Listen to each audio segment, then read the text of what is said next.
I'm finally getting over this cold that I've been having. Like, my voice almost sounds normal again, but Fun Oh, hey. times. Good old colds. Colds, man. yeah, Way to fucking go. suck. Yeah. Yeah, they No. do. I've been feeling horrible like this whole week. Oh, man. Yeah. Yeah, I think Danielle caught it just as I'm coming out of it. Yeah. So, That's usually how that works. yeah. I've noticed. From So like she's- Matt and Brittany, right when Matt's coming out, then Brittany will get it. So She's pouring medicinal water into her sinuses as we speak. Yeah. Yeah. Which is really weird, but it helps. Yeah. The like, not a neti pot, but like the squirt the nasal rinse in there. Yeah. And it feels like you're drowning. But it clears you out. I do Just- the just in burning there nasal spray waterboarding for that yourself. effect. Yeah, it's a tactical waterboarding. Yeah. So Yes. you feel better.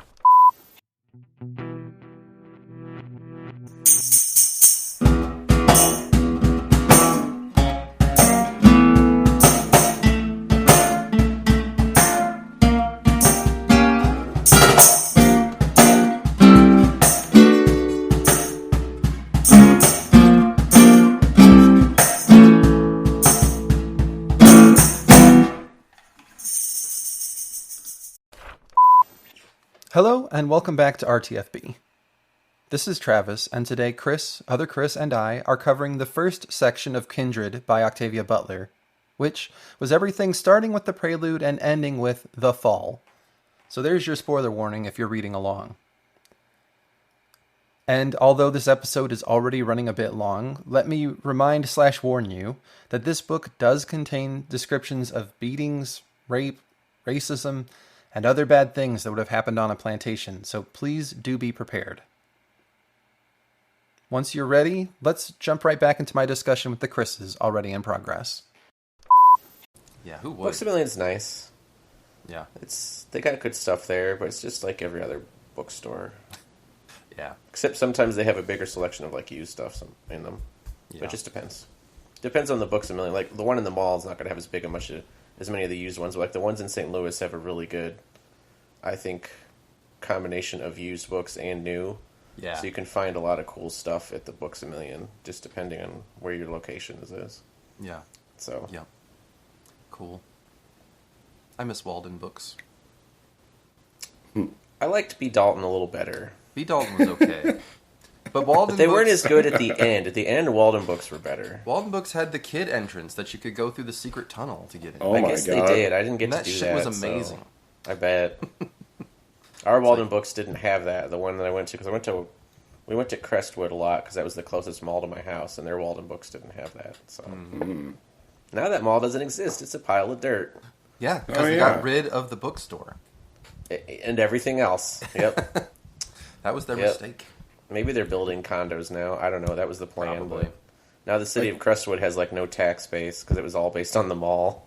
I can't So- remember if that was the mall that my mom told me about, where like the adult section of the bookstore was kind of by the windows of the store. Yeah. So like anytime you went by, like you'd see 2 or 3 perverts just like hanging around.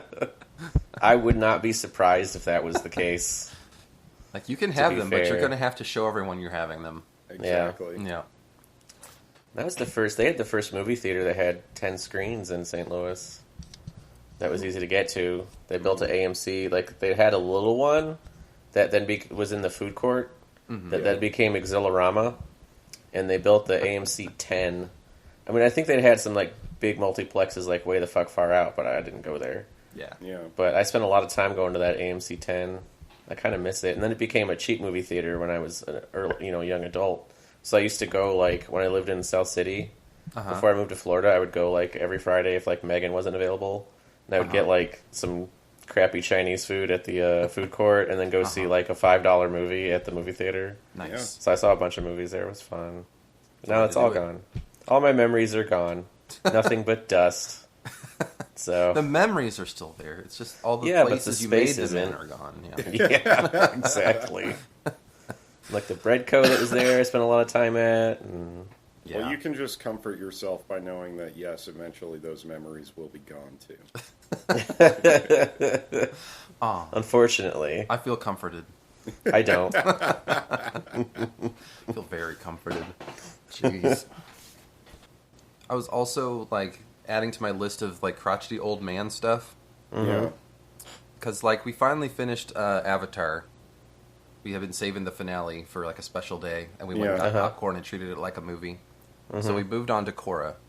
Okay. Nice. I cannot watch shows that you have to listen to words people are saying with my kids Oh, because they don't stop talking about other shit. yeah. I'm like, what just why did they do that? What is happening? And they're like, oh, I don't know. Like, could you shut up then? Like, I can't I can't Right? Like, I'm trying to watch this. They're like, oh, I know what happened. Like, they left, and that person is building like robots for this other guy. And they're like, yeah, who are those characters called? I'm like, I don't know. Like, exactly. Right? I want to know more than just the general plot line of this. Like, I want to get what they're saying. Yeah. Go Korra. I still, to this day, have not seen half of that show, and I own it. Oh man, Like, so far so good. I've seen the first 2 seasons like 3 times, and not the second 2. So I don't. I heard it gets really good after that too. That's what I The hear first too. 2 seasons were fine. That's what I So- hear too. Yeah, I was Daniel's gonna. following. Go ahead. Oh, I was gonna say I hate children. We were at a movie the other day, and it seems like the thing now. Well, I mean, I guess it's always kind of been like this, but the thing now is like, just drop off your tween kids at the movie theater Yeah. because Yeah, that's what happened don't when we wanna were that watch 'em. age. Right. Yeah, And so I'm like, hey, so I don't go on the weekends. cool movie, Yeah. like that's fun, and then it's full of all these asshole kids. Yeah, Yeah. yeah. That's how it was when we saw Avatar. Like, Yeah, I mean, that feels like a movie you probably could bring kids to, but like the kids lost interest about hour 2, yeah, Yeah, and we're just like talking loudly and running around and running up and down the stairs that are behind the seats, and the parents were just like not doing anything. We're like, that's yeah. fun. it's like I don't not feel like not a playground. parents parent anymore. Yeah, fucking parents. So, not the parents I know, of course. You But, start hitting your kids more. yeah, exactly. Bring the Switch back; they'll get in line. Oh my god. No, or at least be like, you can't run around in the movie right now. Like, You would think that would occur to them. But just don't run apparently around not. right now. Like, Remind Yeah. me that I have something to say about that. okay, when am I reminding you that? Maybe I'll remember since I made a point of it. Okay. Yeah. Well, I'm making a note. If nothing else, I'll ask at the end of the thing. Very good. Mm-hmm. Remind That'll be the appropriate time. about Yeah. stuff. Okay. Parenting stuff. I don't know. Parenting kids. Switches. Who knows? Yeah. Maybe Go in pick the it, context kid. of Go this back to book, the tree. that's not so good. Like, but Well, probably not. yeah. Well, speaking Yeah. of book, I'm gonna ask Amazon first, since it's your first time through. How'd you take the book? It's pretty good. Mm-hmm. Like once you get used to the shit that happens, I'm like, well, okay, Yeah. brutality. Yeah. That's how it was in that world. Yeah. But otherwise, it's pretty good. Like it's doing like Electric Sheep did for me, where it takes me a little bit to get into the reading, just because of my own brain. And then once I do, like suddenly I've read like 50 pages. Right. Yeah. So Yeah, it definitely and it moves. didn't feel like work or anything. It moves really quick. It's really good. Yeah. So Absolutely. Anything like surprising aside from like the brutality of the time, or it did start off earlier in time than I thought it was going to. yeah. I thought it would be a little closer to Civil War time, but it's not. It's at the beginning of the 19th century. Yeah. So that was a little bit of a surprise, Right. but not a huge deal. Yep. And just how the time travel stuff is working. That's interesting. Right. So Yeah. Agreed on that. Other Chris, are you discovering new stuff this time through, or? I'm discovering that like my memories about certain things were off. Oh, yeah? So that's kind of interesting. Yeah. Like I actually did not remember. I did not remember Alice being free. First time I read it. So that's an interesting discovery. It changes a little bit of my perspective, but yeah, man, like the brutality of it, I think was like kind of the point. Right. I like I said a long time ago, like I really do think that this should be required reading for like high school level or something. Like people really should, because it's I wouldn't call it like an unflinching look. You know, it's not like something that was designed to be like hey, look at all this horrible stuff. Right. You know, it's so casual in that world. Exactly. Right. Like just how casual all this violence is to everybody. And that's exactly how it's written, and that's the crazy thing about it is like, oh yeah, you know, just like start a paragraph or whatever, like no like preamble, no lead up, like just some crazy fucking shit happens. Yeah. And then you're reminded then life goes on. That like this truly fucked up shit like actually happened. Yeah, for a long time. Yeah. Yeah, and like speaking on the casualness of it, like they even kind of point out like this particular plantation run isn't so bad. Like all the thing I heard about it was like this was miserable all the time. But then like the next page someone's like getting beaten basically to death. So yes. And like yeah. but even that wasn't even the point of that whole statement, right? Like, I don't know if I want to get too deep into it now, but it's like there is like an entire viewpoint in the American South still that there is such a thing as like a virtuous slave owner. Yeah. Right. Well, that's from the lies they've been taught by the Daughters of the Confederacy to rehabilitate the Confederate memory. Yeah, so like, oh, it was good, and you were Christianizing these savage people and giving them a better life. I'm like, no, you terrorized generations of people for centuries. Yeah, right. To get free labor out of them, so the 1% could get rich, and like the lesser percents could have house servants permanently, not have to pay them. Yeah, like. And do whatever the fuck they want to do them. Like, this is terrible shit. And I agree with you. I think this particular book should be, like you said, like a high school level reading. Yeah. But, like, we do a pretty terrible job in this country because we don't want to think about it. Yeah. And we're actively trying to do worse. Yeah, of covering this and not understanding what happened in reality. You know? Well, like, how it really was. Yeah.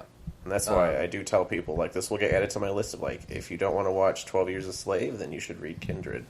Yeah. Because you need to understand what happened and what it was like. Well, yeah. Even in a fictional context, because that's how we like to learn in America now. Yeah. But like we said, like, just seeing the casualness of all this violence, like, you need to understand that's how it was. Right. And not even just physical violence, I guess, is kind of the point, too. Right. Right. Right. Well... I'm sorry, I don't mean to cut you off. No, you're fine.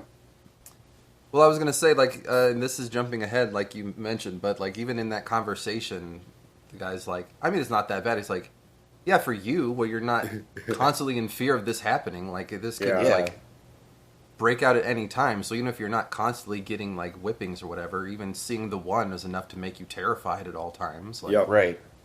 If any situation can explode into violence like that, like that's a traumatizing and like constant stress. Yes. But that's the thing I didn't really understand till I learned more, and I'm like, this is terrible that we forced a whole group of people to live in constant fear for multiple generations. Right. And then some aspects of that changed after the Civil War, but not by much. Mm-hmm. And we did it for another 100 years.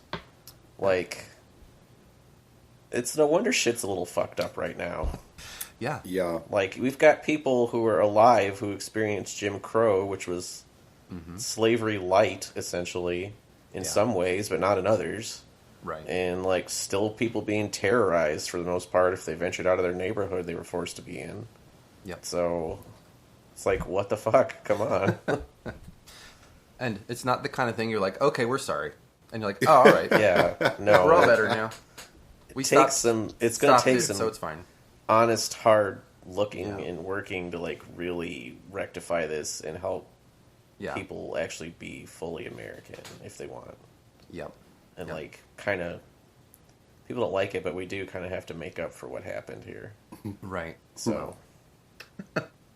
Well. And that's the great debate, but I'm like, should it be? How hard is it? You know? Right. Should we not just pour money into neighborhoods and schools and, like, better opportunities for people? Like, I think that would be kind of fair. No, I think we need to give it to people who can already fend for themselves. Like, the richest of us need all the tax breaks, if you think about it. Yeah, no. Yeah. Well, so the thing I was impressed with is, like you were saying, the narrative style is, like, very economical. Yeah. And, like, it moves right along, and enough so that I'm like, oh, even knowing that there's time travel involved with this kind of is a minor spoiler for what's going on. But I liked the way she kind of just uncovered whatever we needed, and the same way someone who was trapped in that kind of a situation might. Like, yeah, right. She's like, well, I was just outside with some weird-looking lady. And then I was somewhere else, and I didn't realize, but I'm actually across the country in Maryland, and actually it's 100 years ago. Like, yeah. And the way she just reveals stuff about the characters when we need to know it. Like, I don't remember her telling us that her husband was white until, like, towards the end of the section. Yeah. When he was impacted by it, too. But right. You find out when they talk about how they met. Yeah. Right. Yeah. Right. Which was towards the back half of the reading, so. Yeah. Yeah. So, that kind of writing style is really, what's the word I'm looking for? Not addicting, but, like, it pulls you in, like, and keeps you moving right along. So, engrossing. Yeah, engrossing, and, like, again, this was a shorter section, but I read it in, like, an evening. So. Yeah. Yeah. Once I got going, I couldn't put it down. So. Yeah. Exactly. So, and I'll probably finish it tonight. Like. So, but yeah, because of her style, like, it was hard to write a lot of notes about it without just copying everything she said. So, yeah. If we want to turn to some specifics, I will do my best to summarize this stuff. But like I said, I feel you can almost just read it aloud in the same amount of time.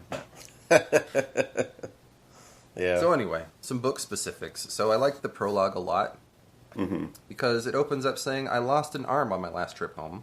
Yeah. Yep. Right. That'll hook you. Yeah. I think It does. And apparently the way she did it, well, I'm skipping ahead already, even in the prologue, but even that, I'm like, what the fuck? So, Yeah. It's like, that's how we're starting? Wow. yeah. So yes, Dana is in hospital in a drug fog as she's being treated for her lost arm, and everyone's asking who hurt her. It's like, hurt me. Yeah. But cops are asking if a Kevin did it. She tells them it's her fault and it was an accident. And he's, I guess, let out of jail or, like, a holding tank. Yeah. Eventually, when she convinces them it's not his fault, and he recounts finding her, like, elbow deep in a wall. Yep. Yeah. So, yeah. And again, like, if I didn't know she was a time traveler here, I'd be like, that's really weird. Yep. But yeah. Apparently, you can time travel into places where matter already is. Yep. Apparently. And that's a bad deal. It is a bad deal. A very They talk about that in Valerian, about having to develop the tech not to do that. Yeah, you have to materialize both not where the Earth is in time and space, and not in a wall. Yep. Right. If you can help it. Right. So they jump right into the river. It is June 9th, 1976, and it's Dana's 26th birthday. She says it's the day she met Rufus, the day he called me there first, although she mentions that the trouble's been going on already. And I still don't really know what that means yet, but I assume we'll find out. No idea. I assume we'll find out. But Dana and Kevin are like mid-unpack. They just moved into a new place and are stacking books into shelves while Kevin is dealing with writer's block. Mm-hmm. And then all of a sudden she's just dizzy and collapse. And while Kevin's asking what happened, she's suddenly outside by a river. And in the middle of the river is a small red-headed kid who is, like, drowning. So she doesn't really think. She just dives in and grabs him, pulling him back to shore where the kid's mom, or at least a woman, is screaming and crying. She's like, well, I have never done CPR before. In fact, she didn't even call it CPR yet, but... Right. She gives it a shot. She's like, I've seen it done, I guess is what you do. And the lady's like beating her on the back, crying that she killed her baby. Like, lady, he's still alive, I think. Yeah. Plus your kid fell in the water, so that's what killed him. And in fact, he does sputter and starts breathing on his own. Yeah. He's like, oh, he's alive, Rufus, baby. And I like that she's like, Rufus. Ugly name to inflict on a reasonably nice-looking kid. Definitely not popular these days. No. And then there's a man who's pointing a very long rifle in her face and asking what the F. Mm-hmm. And then she's back in her living room, several feet away from where she had been. Kevin's like, dude, how did you just do that? They talk it out, like he's telling her. She's telling him about saving the boy and him confirming that she was just gone for like a few seconds. He's like, but it felt like a few minutes. But neither are too convinced of exactly what happened. But she's like immediately like, what if this happens again? Mm-hmm. Yeah. And yeah, I reading this now, I feel like this is like a theme in the book. Like, here's a weird traumatic thing that happened, and what if it happens again? Because like for the rest of the book, she doesn't want to do anything. Right. Yeah. She's like, I don't want to go anywhere. I don't want to go to dinner. I don't want to go to the library. Yep. Just in case. So, but anyway, Kevin's like, well, if it happens again, that guy's going to remember you saved his kid. He won't hurt you. Ominous. Yeah. Don't know. Ominous. Don't know about that one. Yeah. So that's the whole chapter.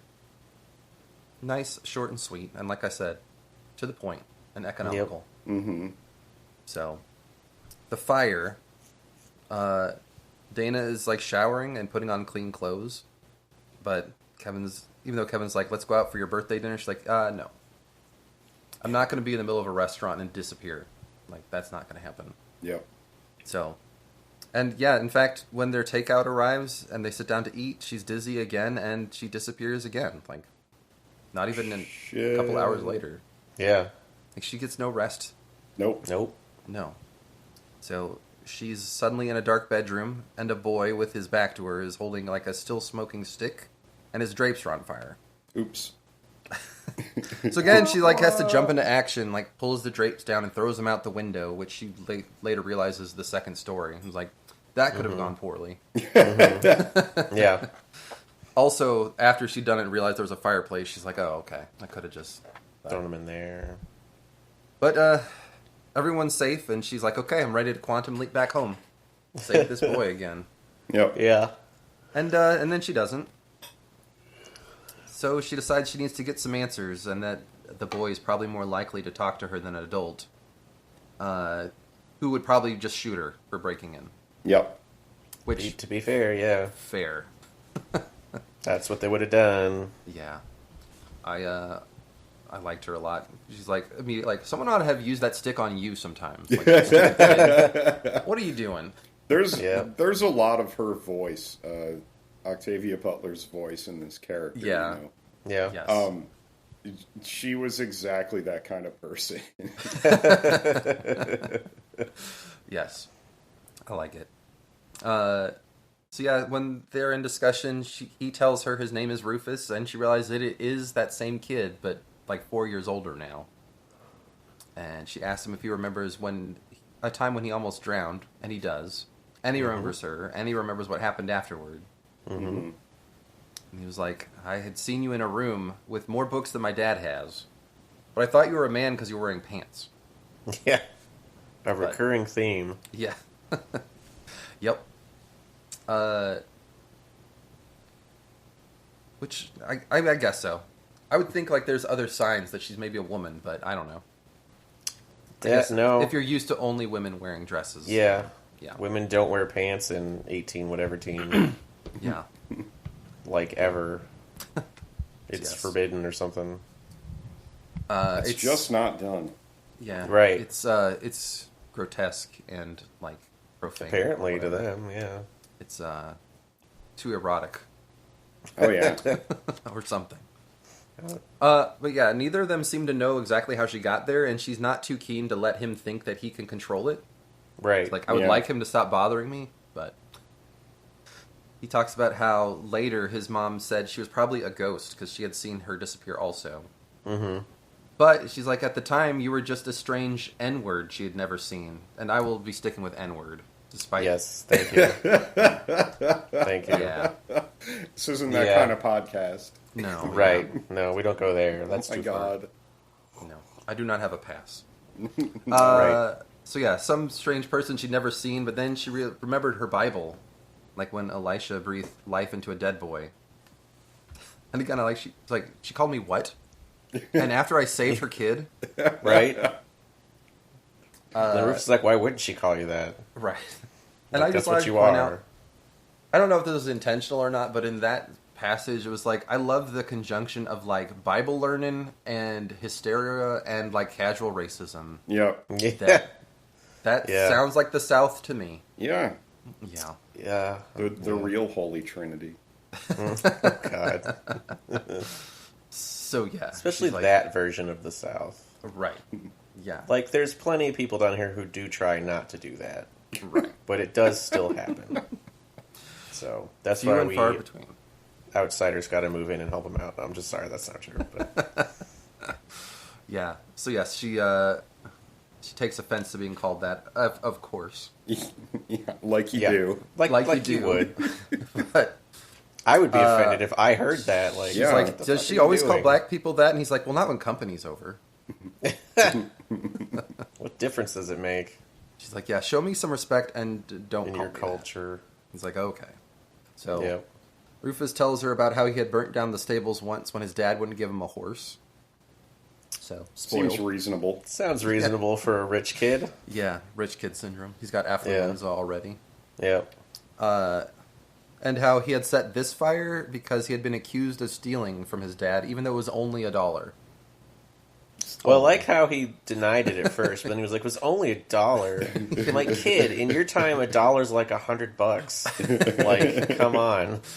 Yeah, and I like how he's like, I'm willing to have him lose everything he owns over this. Yeah. Just the accusation. Yep. Just the accusation is enough for it, but... Yep. Yep. Yeah, so he was talking about how his dad would probably beat him with the whip if they found out about this. Like with the horses and the N-words, and she's like, excuse me? He's like, well, I wasn't talking about you, I was talking about the other people.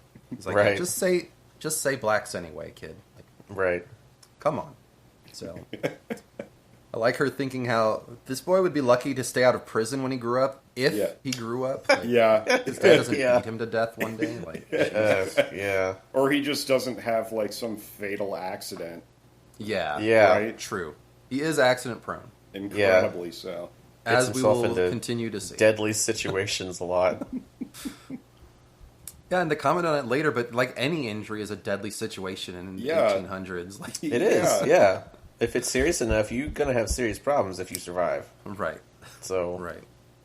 So, he talks about how his mom got mad at his dad the last time, saying beating the slaves was okay, but not him. So, she took him to Baltimore City for a while, and she's like, "Oh wait, Baltimore in Maryland? Is that far?" He's like, "It's across the bay." So she's like, "Wait, what year is this?" He's like, "What the hell? Like, Yeah. come on, Yeah. kid, you know the year." And he's like, "It's 1815." It's like, well, that explains the hard R. yeah. That, DC just got burned. yeah. Oh yeah, that's true. Just makes me think of like, man, it would be really fun sometime to just run into a room and be like, quick, what year is it? The year, boy. Then they go, great Scott. Yeah, would you play it off though? Like, whatever they said would be like, oh God, okay, 2 more years and then leave. Right. Then I'm not too late. I've got 2 years. Perfect. This will be fine. And then just Things leave. can still change. Yeah. Yeah. Listen, don't get on your next flight. Run away. Mm-hmm. Don't do it. I can't say more. Bye. Oh my God. How bad would you feel if they got on a different flight and it crashed? Oh God. No. You think I would do that follow-up research? I would not. I would just walk away satisfied with my gag. Yeah, that's true. Oh, yeah. So anyway, she's like, so this is a plantation, right? He's like, yeah, it's Wherein Plantation. And she's like, oh. Hey, just by the way, is there a black girl named Alice living here? She's like, oh yeah, Alice Greenwood. Mm-hmm. And Dana casts her memory back to a very old Bible that her uncle has. Her grandmother Hagar Whalen's Bible. Mm-hmm. Which is... I've only ever heard of Hagar the Horrible, just as an aside. Like, is Hagar a girl's name? Because you don't know your Bible, sir. I mean, Hagar, in the Hebrew pronunciation, Yes. she was Sarah's maidservant. there's a Sarah on this plantation. Slave. And when they were trying to have kids and couldn't have a kid for a while, her and Abraham, she gave Hagar to Abraham, and they had a kid. And that's where Ishmael came from. Oh. And then after the angels visited Abraham and told him that they're going to have a kid, and she laughs because she's listening in. That's why Yitzchak is named Yitzchak, because that's like, I laughed or something like that. Oh. In Hebrew. Then Gotcha. Sarah got really jealous of Abraham's firstborn son, who is not her kid biologically, and stirs some shit and demands that Abraham kick out Hagar and Ishmael, which he did to save peace at home, but was very concerned about it and talked to God about it. And God's like, don't worry, I'm going to provide for them. I'm going to make a nation out of Ishmael too. So they get sent out into the desert, and Hagar gets really upset, and because they don't have any water, and she's like, we're going to die. And she sits down under a tree and like starts crying because she can't give water to her kid, who's like pretty lethargic. He's like 13 at this point. Yeah. You know, and Angel comes and saves them, brings them some water, shows them where there's a well, sends them on their way, and that's where Ishmael settles and all that. And this is supposedly in Arabia today, because that's how we tie in with. Now, the ancient peoples didn't know this at the time. But that's where that's where the Arabs come from. All those people south of us, they're Ishmael's descendants, and then that's how today the Muslims trace their religious lineage to Abraham. I got you. Just through Ishmael, and then they changed up the Akedah story and said, no, it was Ishmael that tried to be sacrificed on the mountain, not Isaac. But Maybe there were 2 so sacrifices on a mountain. 2 attempts, 2 testings. I don't know. Really, the story, like everyone's like, oh my God, that's so terrible. Why would he do that? Well, because Abraham isn't really thinking God's really going to take my kid. Like, I'm just being told to do this. I'm just going to put my trust that good will happen out of it. And I it's feel really like you're reading part into of this. that. Like that's That's not what in the the rabbis text anywhere. say. Oh, dude. We have thousands of years worth of stuff that's not in the text. Thousands What? of years of stories. It's how we flesh out the details and understand Yeah. the meaning. Yeah. Christians don't know how to do this properly. So, Well, Not most But of yeah, them, anyway. yeah, not most of them. It's not a literal, like, details were left out. Yeah. So, and we have a long tradition of what those details are. we have the abridged So- version. We do. Yeah. And that's because we got eventually decided that at Mount Sinai, especially if you're Orthodox, where the Torah was given to Moses when he was up on the mountain for 40 days talking with God, you got a written book, then you got a whole collection of other stuff, too, to pass down as oral tales. Yeah. And that's how that was done until they were written down after the temple was destroyed in the centuries after that. So we have a long tradition of these stories and flesh out details Yes. and things like that. But yeah, that's where Hagar comes from the All right. Bible. The Bible. And now Literally- you know. Literally, Yeah. her name is in the Bible. And It is. in this And Bible she- that has her family tree on it. And Yep. she is one of the few named women in the Bible. There's not a lot. A lot more dudes. Well, since there is a Sarah on this plantation, and I guess eventually there'll be a Hagar involved, I feel like you just spoiled all of the rest of the book. Yeah. You inadvertently spoiled the rest. Yeah, I doubt it. I doubt it. But yeah, very popular names. Then, I don't know how popular Hagar was across all the different spectrums of people in America. Yeah. But it's not an uncommon name, at least I think, for slaves and stuff back in the day, and then black people going forward. Not for cartoon Vikings I can't say either. for sure. Right. But gets passed down. So yeah. Okay. Well, so apparently then that makes Rufus her great-grandfather, right? Or further. Yeah. He might be further back in line, but just her great-grandmother had that Bible. But I don't know. I can't remember. It might make him her great or her great-great. Yeah. Something like that. Yeah, I forget. Because she's closer in time to them than we are, so... But yeah, she's like, okay, well, there's my ancestor, and I don't remember anyone ever mentioning he was white before, so... Yeah. Well, you wouldn't necessarily, would you? Yeah. Especially later on in time, you'd be like, hey, he was a white dude, the son of a plantation owner. You'd just be like, that Rufus, just the name. That's all we need. Good old Rufus. Yep. A terrible name for a handsome guy. At least it's not Roy Cephas. It's true. So could always be worse. Could indeed. So yeah, she wonders if that's why she can call to him, is the blood relation. And then she considers the time paradox implications of if she hadn't saved him before, or like, did I always save him, or would I even be alive if I hadn't? So, good old time travel. Feels like she's subscribing to the like one timeline theory. I tend to think she that had way already about this done stuff. that. Even Yeah, though she correct, because she exists, so it's already happened. Yeah. So she does then decide she needs to get the hell out of there before someone discovers her, and so she asks like where she can go.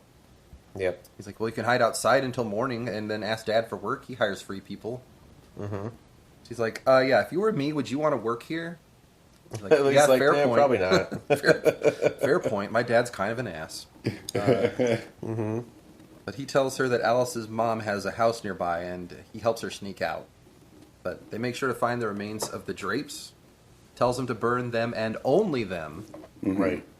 To get rid of the evidence in his fireplace. Hide that shit. Yeah. Can your mom make some replacement drapes really quick in the morning? By the way. But it's like, sure, I think so. Yeah. He points her in the general direction of the house, and she does her best to stumble through the pitch dark, except for a half-moon forest, without, like, Apple Maps. Yep, nothing. You gotta wait for your eyesight to adjust so you can see things. That is hard to do, by the way. Going through dark woods to a place you've never been. Yeah, it is. You really do, especially us moderns. We do have to sit for a while and adjust. Yeah. Like, you're not going to make it through otherwise. You're going to, like, break your leg tripping in a hole or something. Yeah. And, like, a house that probably doesn't have lights on in the middle of the night in the woods. Well, like she mentioned, too, like, getting out there, like, just all the amount of stars and stuff that are out in the sky. Yeah. You know? Because we don't get to see that anymore. Yep. Yeah. I can't even imagine what it would look like without all that light pollution, but... Yeah, I mean...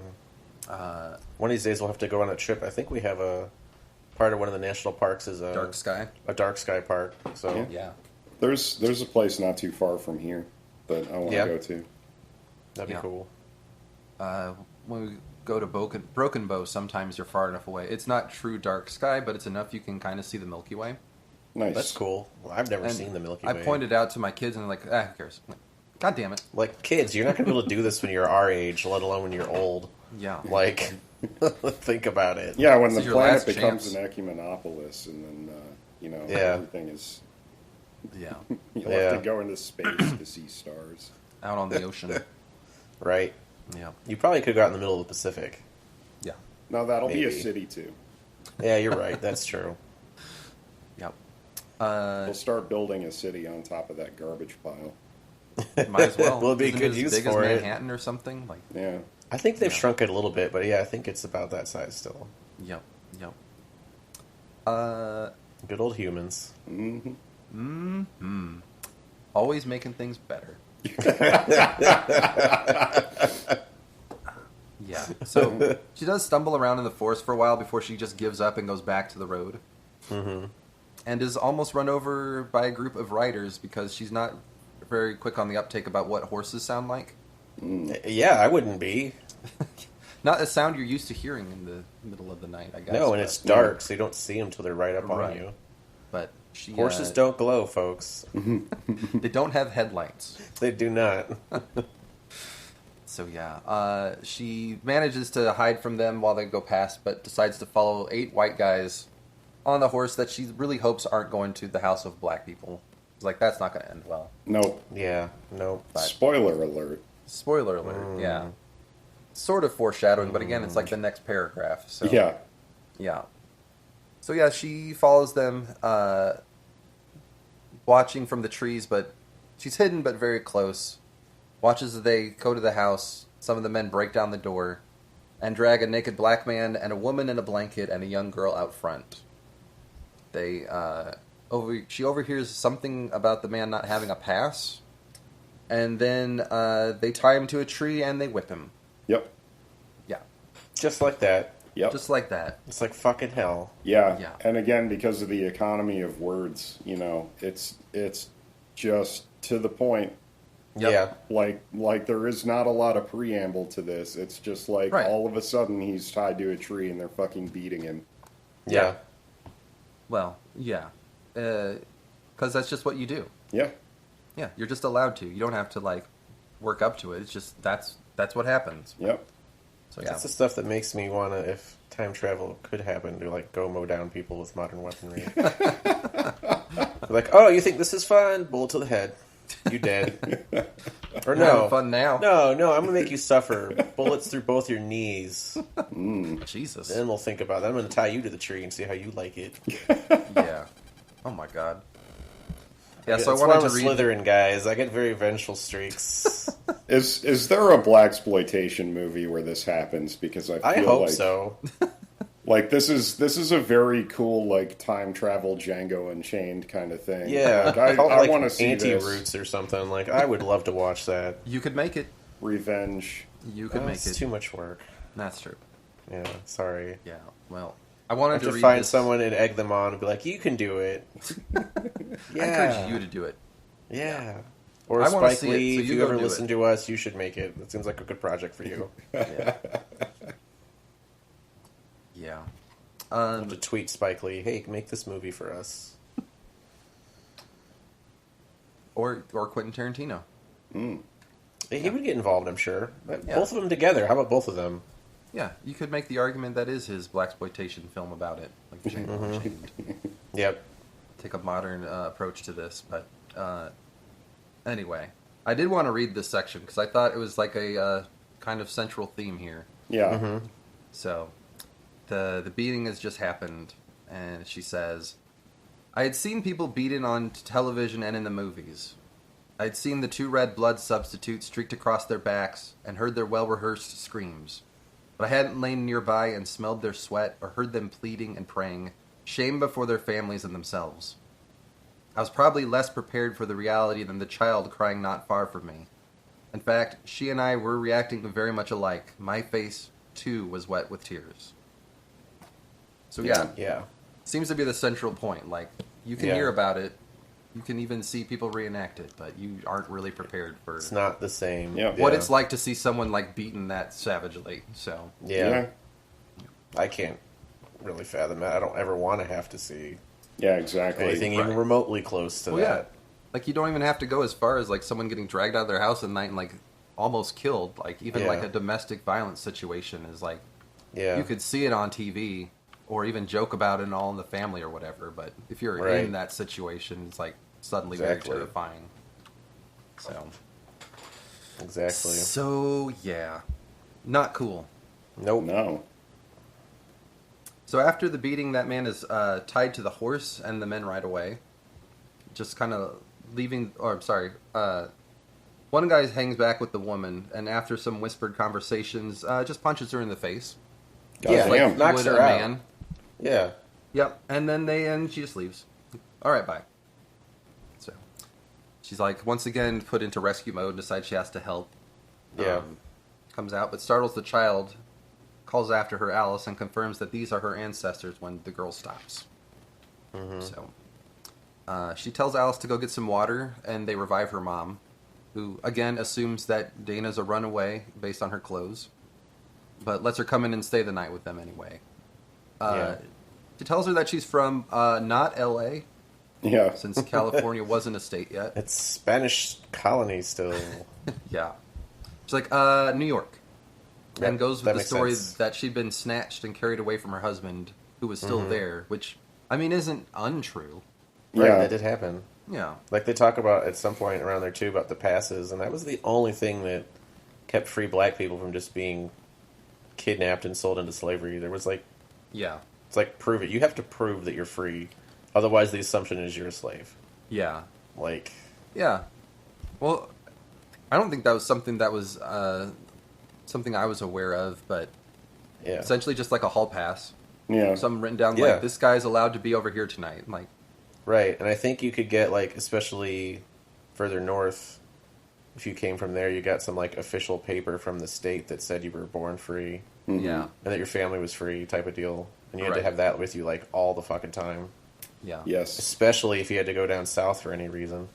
Right. Which, from my understanding, was generally, like, not encouraged. Unless you absolutely had to for, like, business. It's still not encouraged. Like, don't come here. Hey, Atlanta's pretty nice. These days. Stay the weekend and then get out. Maybe it was not the best town to go to, like, in the 50s, but... Yeah. It also has weird overpasses, by the way. I couldn't get out of there. Yeah. Driving through. Yeah. So yeah, I guess if all you need to do to be wherever you want to be at night is have a note from somebody, then yeah, it makes sense. I think they talk about that. That's why they wouldn't want the slaves to be able to read or write. Yeah. Yeah. So they could write them for themselves. That's easy to forge. It is. Especially when they make the point that the people writing the note aren't necessarily all that bright. Yeah, or that literate themselves. Right. Yep. Which is not something I thought of, because I always kind of assumed, like, all plantation owners would be very well written and read, like Thomas Jefferson or something, because they're rich, but apparently not. I mean, it seems like she had the same preconceived notion, because she made a comment on it when she first arrived about how, like, oh, this place is kind of, like, not as nice as I would have expected. Yeah. Yeah. Later when she goes to the house and it's just, like, a one-story or whatever. A brick house. It's a two-story brick Georgian house. Number or something. Right. Yeah, just not a like big opulent. Doesn't have the pillars. Just up a front. square box. Yeah. Yep. But I guess that's the difference too between, like, maybe early Maryland plantation architecture and later plantation styles in the South or the Deep South. Yeah. Right. You know. Yep. Let's see. So yeah, they're chatting for a little bit, and Alice's mom remembers that she left her blanket outside. So Dana goes to go get it for her and is grabbed by some guy. Mm-hmm. That same guy returns, who had whispered to Alice's mom. He's like, "Wait a minute, you're not her. Are you her sister or something?" And she decides, like, probably best just to not say things. Right. In this case. He's like, anyway, you'll do. And then he attacks her, again, not afraid to just straight up punch her in the face. Yeah. Yeah, and like try to rape somebody. Yeah. There's like a moment in here where Dana has her hands on his face and realizes all she would have to do is like scratch his eyeballs to be able to get away and probably kill him. Mm-hmm. Like he'd probably die from infection or being blind, not be able to work and die that way. But just can't bring herself to do it because of modern squeamishness. So that's one thing that they try to tell you in like self-defense classes or in martial arts classes is like if you're in a situation like this, don't hesitate. Yeah, like keep in mind that you don't want this to escalate further. Like, you want to get away as soon as possible. So get over it. Yes. That person has already broke decorum by attacking you like that, so you do not have to be nice anymore. Exactly. Right. You don't have to think about it. Well, that's dirty. I mean, if you want to be nice, just take one eye. They'll stop. Yeah. Yeah. Yep. Extreme of forces you can muster to shut it down right then. Mm-hmm. Yeah. So he proceeds to rip her blouse, and she realizes what exactly he's intending to do. So she scrambles hard again and finds a large branch by hitting her head on it. Mm-hmm. Grabs it and knocks him out. But finds herself losing consciousness, but it's like, I must get away because if the man comes to, he'll probably kill her. But can't hold on to it, nor the tree, and wakes up in a panic before realizing she's back at home with Kevin again. Mm-hmm. He's got many questions, but she's very tired and doesn't want to talk about it that night. Yeah. And she awakes washed and in like wilderness survival clothes with a canvas bag and a switchblade by her side. Kevin tells her she was gone like a few minutes in his time, but hours for her. So she's pretty much like, yeah, this is not just a weird hallucination. Like, no, right. Something fucking happening. is going on. Yeah. So she tells him everything that happens. And yeah, this is where they get into a little more about passes, like you were talking about, and patrollers, which he talks about being like precursors to the KKK, like just guys who rode around at night. Like, yeah, is everyone where they're supposed to be, or getting bored and just causing chaos anyway? Yep. Yeah. Kevin's not exactly convinced that she's like space-time jumping, but has no other choice but to act like he believes her, so they kind of go over plans like, okay, if you get called back again, let's practice with your switchblade. Like, go get this ruler and show me what you're going to do. Mm-hmm. And they tear pages of Maryland out of the atlas. It's like, the roads aren't there yet, but this is probably the easiest way through, just in case you need it. And, like, I'm pretty sure we can figure out how to forge, like, papers of a free person, so we're going to go to the library tomorrow. And, yeah. So, they begin to theorize that her fear is what's sending her back home. So, when she's absolutely terrified and fearful for her life, she gets to leave, is their theory. And I guess when Rufus is terrified, that's when he gets to call her back. Yeah. So, the fall.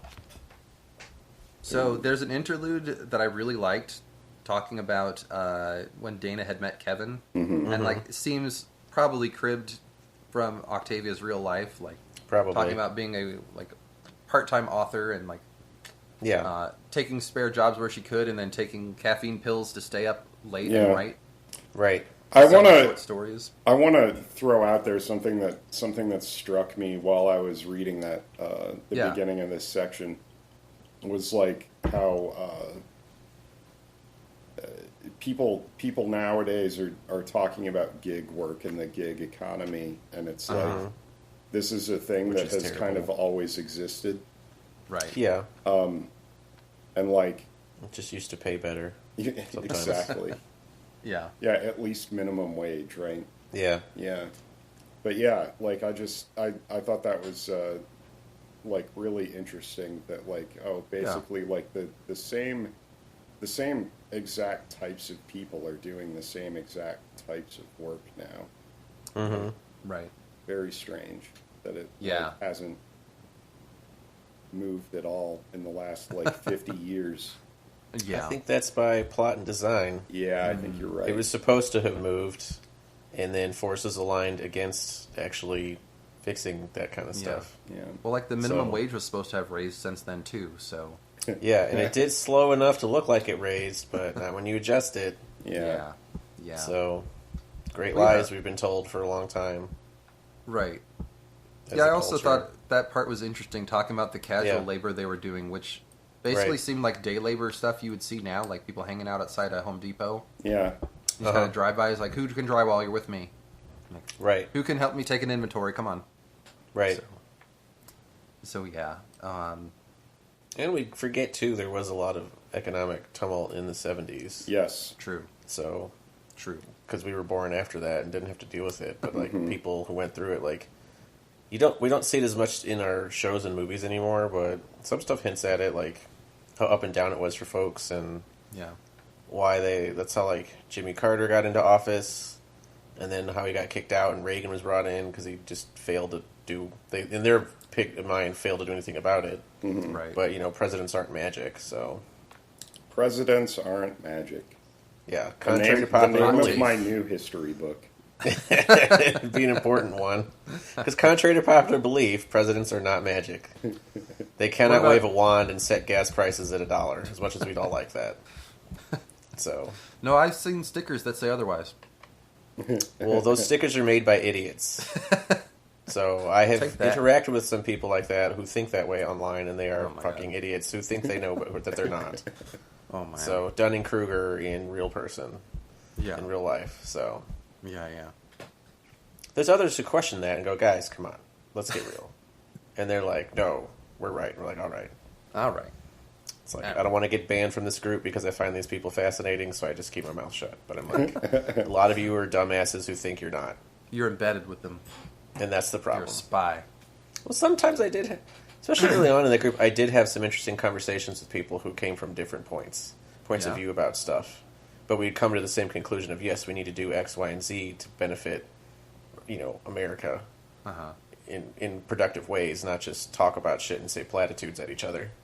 But then inevitably also, but those damn evil Democrats, they're trafficking children for their satanic worship rituals. I'm like, God. I'm sorry you think that. Are we doing that? I'm sorry. I don't know. Don't you have your own child dungeon in your house? Just like I never get my rotation time for the Jewish space laser, I never hear about the... I still don't have blinds. You think I have time to put in a child dungeon? Right? Like, I still haven't gotten my turn in the ritual to gain eternal life or whatever it's for. Yeah. So I guess we're not high enough up or rich enough to get invited to those parties. Man, your conspiracies are cool. Yeah, I want to run Hollywood. Yeah, I know. I'd like to run it too. We could make our blaxploitation movie if you did. Like, I would just cash in your I coupon. would just settle for the yearly gift of gold or whatever we're supposed to be getting from being in this whole thing, which never happens. So, yeah, dude, I would sign up today. I thought you only get it if you win dreidel, though. No, that's how you get instead your we get wonderful notices from our awesome rabbi saying, "Hey guys, we know the holidays are coming up. If you need help getting, if you need some help getting stuff for Hanukkah or whatever, just let me know. I have the rabbi's fund to use." So, because we do have some people in my congregation who are very well off or had very prestigious roles, and a lot of us are just normal people. Yeah. Middle class folks. See, some working class folks just trying to get by. There's your mistake. Being nice to people. We don't like that. Well, that's how the Jewish people have survived. Who need help. That's not the Christian way. That's how we... Yeah, it's not the Christian way. It's the Jewish way. It's supposed to be the Christian way, but that got wrapped up into politics too often early on. So yeah. That's how Jews have survived for 2,000 years of exile and whatnot, is helping each other. Who would have thought? Crazy. What a novel concept. You help each other out instead of blaming each other for shit. I don't like it. I don't trust it. Oh, boy. So, yeah, Dana and Kevin, right? Mm-hmm. They're both doing this casual labor thing. And he starts talking to her while doing inventory, like her being better at counting than most of the very drunk people that sign up for this work. Yeah. He's like, hey, are you a writer? I'm a writer. Mm-hmm. And Buzz might be my favorite character, who just walks by is like, hey, are you guys going to get together and write some pornography? Yeah, that guy was great. Oh, Buzz. So, yeah, they decide to spend their lunch breaks together and chat about writing and stuff. Mm-hmm. And like I said, I guess this is where we learn... No, I'm sorry. Like other Chris said, this is where we learn that Kevin is actually white. Mm-hmm. Mm-hmm. He's published 3 books that no one outside his family has read. Relatable. And, and when their temp shifts are no longer aligning, he asks her out to a play. So it goes from there. When people could still afford the theater. Yeah. And Buzz, I guess, doubles down on his pornography joke like three more times. Yeah, he does. Chocolate and vanilla pornography. Yep. Okay. Now you're no longer my favorite character. But... yeah. So yes, we jump back to, I guess, present day at the time. Like Dana's like, not going to come along to the library. Like, I don't want to be disappearing mid-car ride, and who knows where I'll return. Oh, jeez. Yeah. So that's where I disappear. But yeah. Even before Kevin can leave, she feels dizzy again, and he runs over and throws his arms around her. And this time, both of them find themselves in the woods. Oh, shit. Mm-hmm.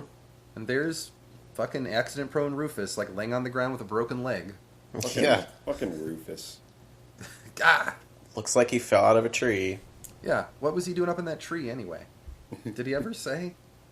Having fun, shenanigans? I don't know. It's like, hey, Nigel, look what I can do. Yeah, probably. That was probably it. Hold my beer. Fell on my keys.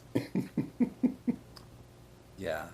So, yeah, they decide he fell out of the tree and send his friend Nigel to get his dad to send a wagon to go pick him up. Like, we're not carrying you there. Like, this is not a good situation. Gotta keep everything flat. Yeah. Apparently stable. And so Nigel is one of the slave children, right? Mm-hmm. Yeah. And since Rufus calls him his friend, like, I think this is where she makes a note, like, I think maybe that whip of his dad's made more of a mark than he expected on him. Yeah. Mm-hmm. I liked that. So yeah, Rufus is interrogating them through his pain, like, who the hell is this guy? Do you belong to him? And yeah, I'll admit, being slow on the uptake here, like, belong to him. Mm-hmm. Right. Yeah, they're married. Nope. No, that's not what he meant. Nope. It's like, no, that's my husband. He's like, what the fuck? You can't get married. You people can't get married to whites. Yeah. And Kevin, for his part, is pretty pissed, but is held back by her. Like, let's not escalate here. Let's not turn this into a thing. Yeah. Right. Yeah. And she's like, gotta pretend here, play a role. Kid, what did I tell you about calling me the N-word? I do, really quick, just want to throw out there that is like a totally a thing if you look at, like, the way white people and black people respond to things, right? In those kinds of situations, where it's like it's part of the white privilege, right? Like, being able to be angry. Yeah. Right. Like being in that situation and hearing something you don't like and being able to say something about it, as opposed to, like, I need to keep my mouth shut because I don't want this to get worse. Right. Well, and also, aside from the privilege, like, not being used to being offended like that. Yeah. Like, I don't get told what to do. Nope. How dare you? Right. How dare you say who I can't marry? But yeah, that's a very good point. So yeah, she goes on to say, listen, where we're from, like, blacks and whites can marry, and we don't like the N-word. And he's like, well, where is that? He's like, California. Mm-hmm. Wait, are you Spanish? Totes. Maybe. So they decide that since Dana and him are probably going to be spending a lot of time together, they should go ahead and just tell him that they're from the future. Mm-hmm. Yeah. So it's like, yeah, we're from the 1976. I like how they used a bicentennial quarter. Mm-hmm. Yeah, I was just going to say, they have the cunning use of not yet ancient coins to prove that they're from the future. Yeah. It's a Chris Ham move. Yeah, that's totally a me move. Like, you look need at to this start quarter in my pocket. You need to start carrying one just in case. I do. I need to carry a current year quarter. I don't have any yet, but I do have a couple from last year. I do like the new. That's close enough. Women's history quarters. They're pretty cool. Highlight the women quarters. Yeah.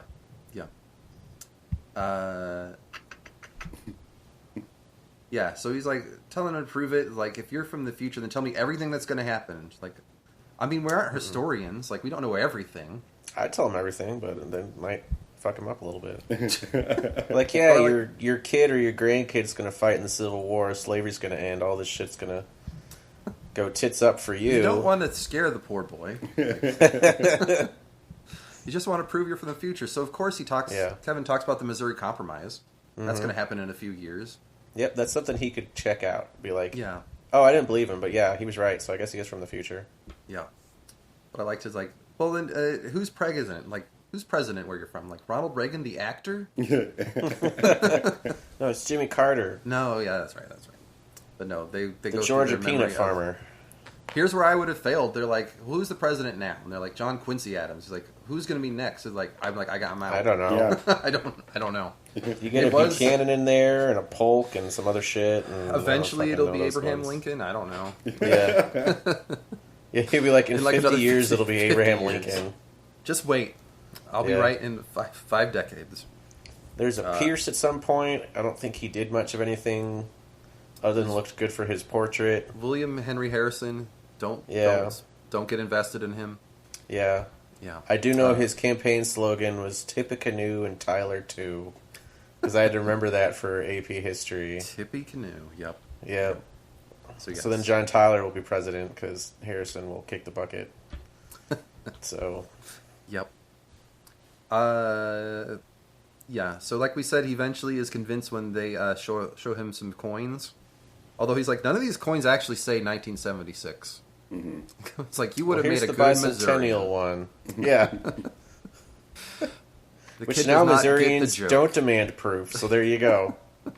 The show me state. If the GOP tells them, they just believe it.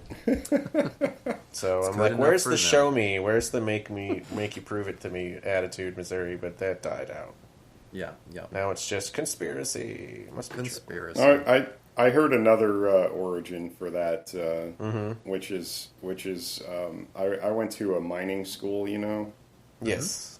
And way back in the day, there was a whole bunch of lead mining and iron mining and stuff here. But yeah, a bunch of Missouri miners went to Colorado at some point to do mining work out there, and apparently the Coloradoans were not too happy with them. Oh, yeah? Basically, they're not good at anything. You have to show them how to do everything. So that's why Missouri is the show-me state, because Missourians don't know shit. You have to show them how to do it. Yeah, because their minds were easy or something. I don't know. Yep. Sounds right to me. Yeah. So they decide that while they're there, they should just go ahead and pretend that Kevin does own her. Mm-hmm. And that he makes sure to stay really close, because who knows when he'll get back to the future without her. Mm-hmm. So, right. Rufus's dad, Tom Whalen, shows up with Nigel and the wagon. He's like, God damn it, this is going to cost me a fortune. It's like, gee, thanks for concern for your kid. Yep. Yeah, it's going to cost you, what, a whole $5, Whalen? Well, that's like a fortune. That's a lot of money. Yeah. Yep. Maybe $10. That's a gold coin back then, so there you go. Tom and Kevin have a quiet discussion together, but Rufus begs for Dana to not leave him, so they plop him up on the wagon, and they all get in together. On the ride back to the place, Tom's asking Dana her name and where she's from, and she's trying to remember to not look him in the eye, and to visually check in with Kevin before responding to anything. But she's like, yeah, I'm Dana from New York. And he gives her a really ugly look, and then a sharp glance at Kevin, and then ignores him the rest of the time. Mm-hmm. And she's like, what the hell? All I did was answer your question, but... yeah, back at the place, Rufus again begs for Dana not to leave when he's going to be taken upstairs to the bed, so she gets to go up with him. He's plopped, not unkindly, but very uncaringly into bed. Yeah. Mm-hmm. Yeah. And then his mother busts in hysterical again and, seems maybe to recognize Dana, but after many years doesn't really say anything. Starts ordering around, right away. It's like, get him some water. And she's like, all right, from where, though? Yeah, where are you keeping water in this place? How am I going to know? Yeah. Ultimately, she's sent out to the cookhouse to get some food.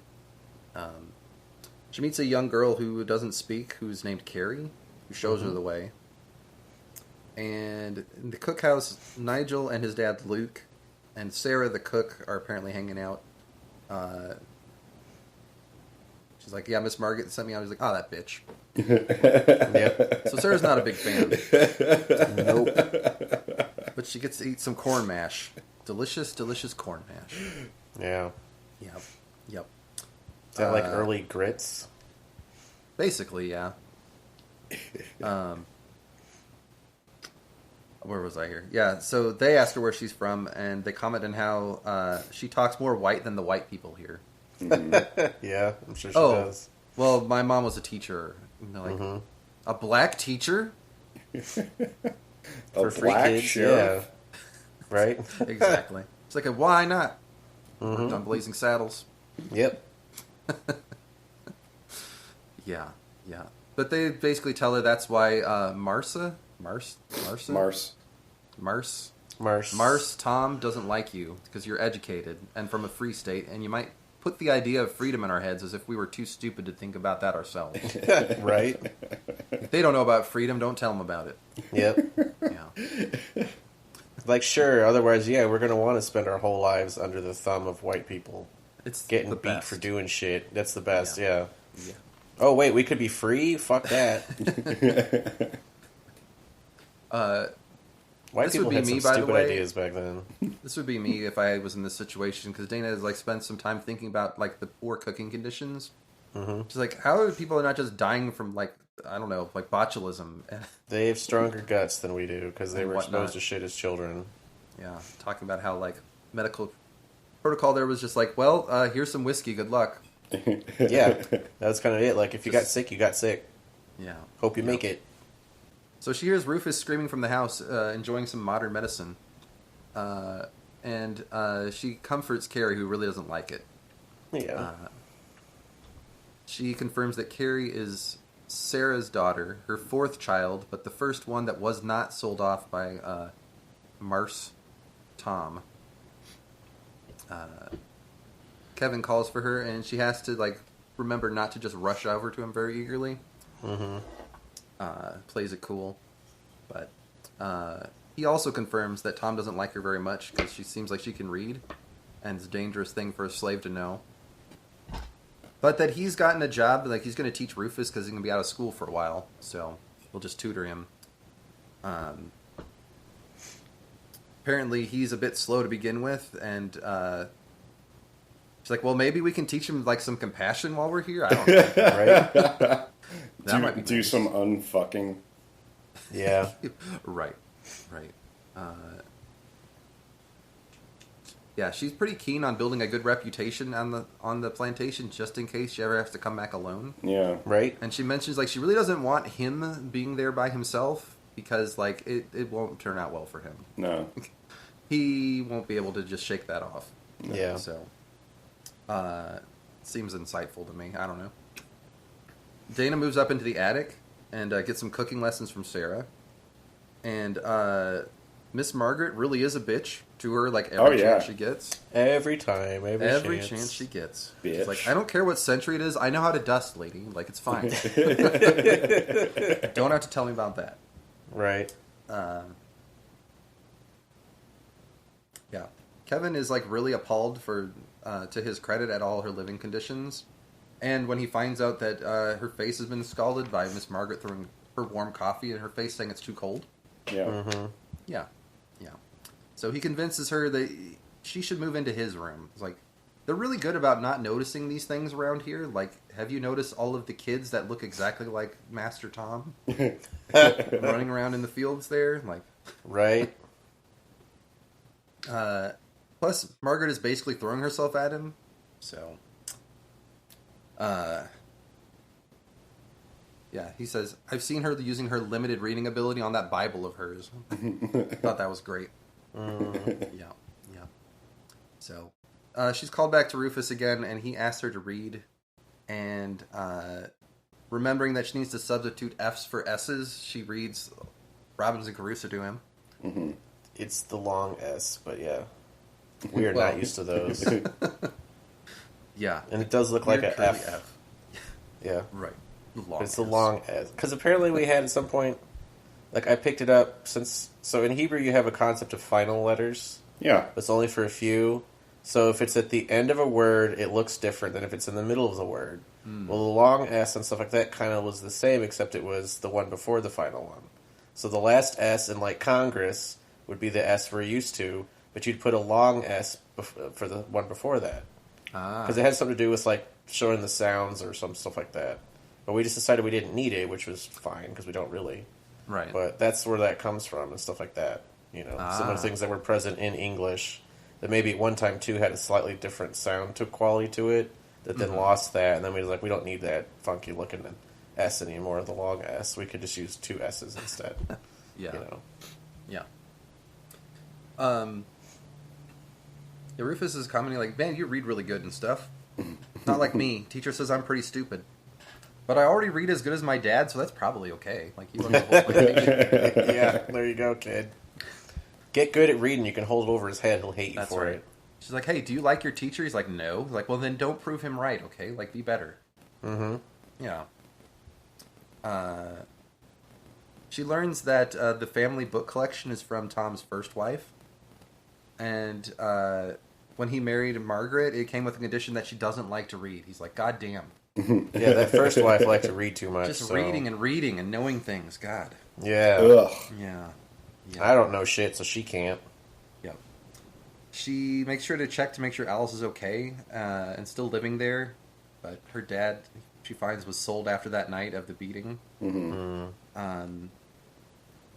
And while leaving his room, Tom accosts her. He's like, what the hell were you doing? And they're reading? You know how I feel about reading, but it's like, well, Master Rufus asked me to. He's like, how old are you? Yeah. He's like, she immediately was like 26. He's like, how can you be so sure? Which I guess it was more of a thing back then, not knowing exactly what year you were born in. Depending. Not having birth certificates necessarily, so. But she thought ahead and did the math to know the year she would have had to be born in to be 26 now, so. Yep. That would have been, I would have slipped up and like, 1983. I'm like, oh shit. I mean, 1790, whatever. So, Yep. It's like, you know, maybe you should be my kid's teacher. Like, I could just buy you from Kevin. I don't have to pay him then. Right? She's like, I mean, no, thank you, I guess. Like, you sure? Yeah. So she tells Kevin that. He's like, well, let's all just be real careful Yeah. from now on. Yeah. Mm-hmm. Dana mentions how she's one day called along with the other slaves just to watch a whipping. Yeah. And I liked her notice that Kevin probably didn't even hear about it. Yeah. Right? Like, didn't know what was going on and didn't hear about it later. But Yeah. White people don't need to worry about that shit. yeah. Yeah. Comfortably ignorant of that. She spends nights in his chambers, but makes sure that she gets up early enough to get water and coals for him, so it looks like she's doing chores and stuff. Mm-hmm. And like 3 days later, Miss Margaret just busts in and is like, what the hell? Where did you sleep last night? With Mr. Franklin. Yeah. Slaps her in the face like, this is a Christian house. You don't do these Is kind of it? things. You go back to the attic. Is it? Like, you guys she, terrorize other humans, so I don't think it's a very Christian house. She just kind of stares her down and goes back to sweeping. I'm like, Yeah. yeah. I've got another excerpt I want to read here because I like this description of Miss Margaret. Let's see. They're talking about how like it was a very hot day, mugging and uncomfortable. No one else was moving very fast except a wave of flies, but Margaret Whalen still rushed everywhere. She had little or nothing to do. Slaves kept her house clean, did much of her sewing, all her cooking and washing. Carrie even helped put her clothes on and take them off, so Margaret supervised, ordered people to do work they were already doing, criticized their slowness and laziness even when they were quick and industrious, and in general made trouble. Whalen had married a poor, uneducated, nervous, startlingly pretty young woman who was determined to be the kind of person she thought of as a lady. Yeah. That meant she didn't do menial work, or any work at all, apparently. But I had no one to compare her to except guests who seemed at least to be calmer. I think that paints a great picture. Right? Yeah. Micromanaging everybody, even though they're already doing stuff just fine. Yep. And she has nothing to add. Yeah. Yeah. I forget exactly where, but somewhere around here, Master Whalen finds her reading one of his books. Mm-hmm. He's like, hey, listen, read to my kid, but don't read on your own time. Just don't. So,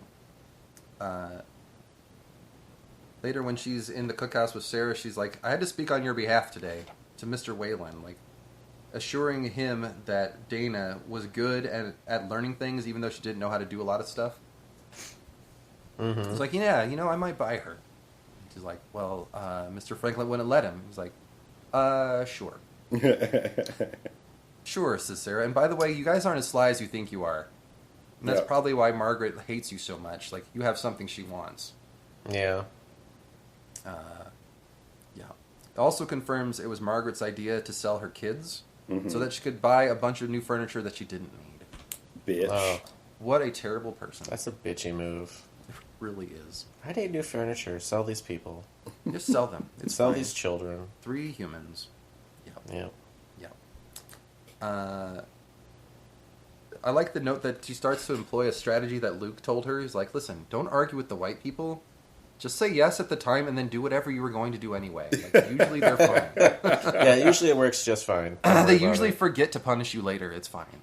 So, yeah. She's taken aback when Nigel asks her to teach him how to read.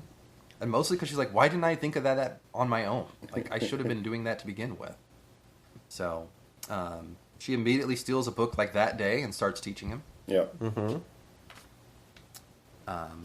And she talks here about how she's disturbed how easily they're getting along in the 1800s. Like, talked about how she's protected by the fact that they're like just playing a role. Like, they're not from here; they're from the future, so they're going to get out of here eventually. Yeah, they're not a part of it. But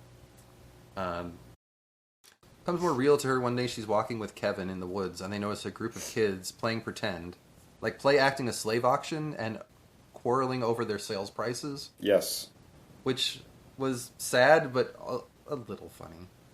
I mean, it's like anyone who's been around kids for like any amount of time knows that like this shit absolutely happened. Like it had to. Yeah. Right. Like I don't know at what age they like really stopped doing that, I guess, but it's like, yeah, we saw some older people doing this shit. Right. Mm-hmm. Or like, this is something that I experienced recently in my life, and I'm going to reenact it in play form. Right. Like, helps them process it. Yeah. And make sense of it. And they like to just kind of play act about the world around them. Yeah. The kid being like, well, but the other person went for $500. I wouldn't get $300. I get $500. Like, yeah. It's sad and just a little funny. Just the fact that they were quarreling over the price point. Yeah. Right. And Kevin's just like, well, yeah, that's their future. Like, what you gonna do? And this is where he starts talking about, yeah, you mean, if you think about it, this is pretty non-horrific, this plantation. Like, what I learned in school, I expect there to be beatings every day. And again, she's like, yeah, for you being bored in the house, it's just fine. Like, yeah, like, you don't have they to sleep on a practically floor. are out here, so... Yeah. You don't have to go to whippings just to see people get whipped. Yeah. Or that your children can be sold away at any time because they need new furniture. Mm-hmm. Right. Yeah. He's like, oh, yeah, I guess not. She tells him that she's teaching Nigel how to read. And he's like, oh, well, you think he'll try to forge papers and head north? And like, well, at least he'd be able to. And he's like, yeah. Well, I see what Wherein was right to be afraid about educated slaves. I'm like, Jesus, dude, no. Yeah. No. Come on. Yo. Wrong thing. You should help all of them do that. Wrong thing to say, Kevin. Yeah. Yeah. So, there's another scene where Dana's reading to Rufus while his mom's in there doting on him and keeps interrupting her. Mm-hmm. And then shouting at her that she stopped reading until Rufus gets fed up and yells at her. It's like, God, Mom, you're such a bitch. Get out. God. Yeah. Yeah. Jesus, Mom. I hate you. Get some pizza rolls or something. God. Right? Yeah. Yeah. No one wants you here. The bit, like, it's a small thing, like, it's just kind of a throwaway thing, but like the first thing he says afterwards, you know, she's like, you always treat your mom that way, and he's like, well, yeah, my dad does it too, because that's how you get her to go away. Oh, yeah. And like, yeah, but like, yeah, like it ties into the rest of all of the shit, which is that all of this is learned behavior. Exactly. Like the way that he treats everyone is something that he's learned from his father. Yeah. Like we like to say, and it is true to be like, nobody's born hating other people. Right. You have to be taught to. Right. So you really do get a sense, I guess, of like the push and pull of like the different forces in his mind, right? Where he's like, yeah, I'm friends with Alice, and like, yeah, I like Nigel and everything, but also he's got like, yeah, like the viewpoint of his father, I guess, is also like taking a place in his mind, and it's going to be a question of like, which direction is he going to go? Right, because even with being friends with all these, black kids and stuff, he really likes them. Like, in the end, he's going to be a white adult who inherits a plantation. Exactly. Right. Like, that's the business sense of all that is going to take over. Mm-hmm. And he's going to be like, yeah, I like them, but, this is the world I'm in, so... Right. Yep. It's like kind of fuck them over if I have to. Well, not even necessarily viewing it as that. Like, that's just what you're supposed to do, yeah. Yeah, exactly. Yep. So, later on, she finds Nigel for his reading lesson, and he's teaching Carrie a few things. Mm-hmm. And although she admits to herself that, like, she's now going to be in danger with Sarah as well as Mr. Whelan, she asks Carrie if she wants to learn to read too, and she agrees, and she also goes and steals a book, like, right away. Mm-hmm. One that's, like, too advanced for her. She's like, we'll start with the primer, I guess, but... Yeah. He mentions we'll have to find somewhere else for her. Nigel has this place because Sarah said no one ever comes in here. Mm-hmm. But anyway, pop quiz, spelling test. Nigel gets all his spelling words right, and she even notes, like, he's learning much more quickly than Rufus is. Mm-hmm. Maybe because he wants to, I don't know. Maybe. Well, who's knows? Like, maybe Rufus is dyslexic or something, too. We don't know. Right. Yeah, she does mention he might not be able to see too good, and they would never know. Yep. Yeah, exactly. Yeah. Yep, then as she's throwing away his test paper in the fire, there stands Mr. Whelan, eyes on the book in her hand. Mm-hmm. He's like, "You're stealing and you're reading?" He drags her out and sets the whip to her. And it hurts so bad that she can't even, like, crawl away. Yep. And she calls for Kevin and starts feeling that feeling coming on, sees him running back toward her, and passes out. And the end of our section. Oh my god. Oh no, what's going to happen? What's going to happen? What indeed? One of us knows what's going to happen. Mm-hmm. And I'll admit, I read ahead a little bit to find out if he went back with her or not. I did a little bit too. And no, he didn't. No, he didn't. So he's trapped, we assume. But I feel like he was just about to get to her when she disappeared. Yeah. So I only checked to see if she talked about him being there with him. I didn't read any other stuff, but... Right. Chris Ham, what's going to happen, man? Is he going to have to stay on the plantation for, like, years and years? Who knows? Is he going to go west to California? I don't think he would, because he'd be unhappy there. I think he'd, like, finish out his teaching the kid while he's recovering and then leave. Yeah. I don't know if going out to California would be a good idea at this time. It'd be really hard to get there. Yeah. You couldn't cross territory because you have to go across Mexican territory, Spanish territory. Yeah. And I don't know if they would let him or not. It's not even... Is it even time for the Oregon Trail? Like, could he even, like... No, that's the wagon? 1840s. Yeah, it's not even time for that yet. Well, because I think Mexico is still New Spain in if it's still 1815. They don't get their independence until, like, 1821. Yeah. And so they weren't encouraging Americans yet. The Mexican government did for, like, Texas and some of those territories up there because they wanted to fill in population. But we saw how well that worked out in their favor. There was... importing a bunch of, white Protestant slave owners. Yeah. So it'd be really tough to get there because you'd have to go to a port, find someone who trades with New Spain, and then sail all the way down around South America and all the way up the other side to get to California. Yep. And he's not going to walk it either because no one's doing that yet. So. They mentioned somebody did that, right? Rufus said, like, somebody in his family or something, like, took a boat to California. Yeah. And that's how they would have gone, is down around that's the way to South do it. America. A long way around. So he's probably going to go, after that contract's up, maybe up north or something. Yeah. It'd suit his ideas a little better, and he could kind of disappear a little more easily up there. Yeah. So I don't even know how big the abolitionist movement was yet either, so... Do you think at least part of this next part is going to be her going back and trying to find him so she can bring him back? Of course. Or is he just going to be hanging out? Like, No, oh, I it's cool. think of course she's going to go and try and find him. I set up bring him shop. home. Me and Tom are friends. So He's got his Maybe. own plantation. God, I hope not. He got a little too comfortable there, so yeah, I would hope that would kind of scare him, and he'd be like, "Oh fuck, look how easily I could fall into this shit." Yeah. yeah. You would You hope. know, but be like, "No, I'm the good one. I don't beat my slaves every day." Not every day. You know. God. Yeah. So I'm not sure what I can expect from the rest of it, except Me neither. obviously that part, and eventually they'll get back together so she can lose an arm in the wall. yeah, and we'll still have to figure out how this all ties into her ancestry too. If Right. anything, other than her just making sure that nobody dies. Mm-hmm. Yeah. So, because who knows, there could be more to it than that. We'll find Yeah. out. That, and I'm expecting something unspeakably terrible to happen that I don't expect yet. Yeah, that seems like a fair. I Assumption don't know to what it prepare is, for. but I know I'm not going to like it. Well, In this story, I mean, it seems like something we should think prepare about how for. many unspeakably terrible things have already happened. Yeah, Yeah. And It's I'm just just gonna saying get they're worse. building up to something. Yeah. And you still have like 2/3 of the book to get through. right. Right. Yeah. Yeah. So this is apparently where the show ends off, though. So I guess that's going to be, we just spoiled Oh, the really? cliffhanger at the end of the season. Oh fuck, Well, I hope they She make wakes more up of it, without him. depending on if we like it or not. Because Yeah.